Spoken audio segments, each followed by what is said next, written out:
ஆண்டவரே, இந்த பூமியில் எங்களுக்காக உதித்தவரே, இந்த உலகில் வாழும் உமது பிள்ளைகளாகிய நாங்கள் எல்லோரும் நன்றாக வாழ உதவி செய்யும். எங்கள் மனங்களிலும் நீர் வாரும். நாங்கள் தூயவர்களாக நல்ல உள்ளத்துடனே வாழும்படியாக எங்களை வழிநடத்த வாரும். வருடந்தோறும் எங்களை மாற்றுவதற்காக நீர் இந்த பூமியில் வருகின்றீர்.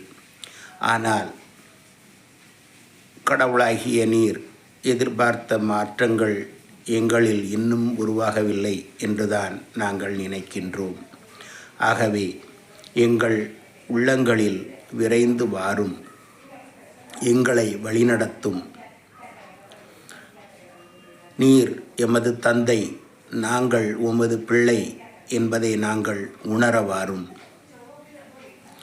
எங்களுக்கு நல் மனதை தாரும். எல்லோரையும் நல்லவர்களாக, உற்றார் உறவினராக, சகோதர சகோதரிகளாக பார்க்கக்கூடிய ஒரு நல்ல மனப்பான்மையை, எண்ணங்களை எங்களுக்கு தர வேண்டும் என்று ஆண்டவராகிய கடவுளே, உம்மை நாங்கள் வேண்டுகின்றோம். என்ற நன்னாளிலே எங்களை தூய்மையாக்கும், பாதுகாத்தருளும்.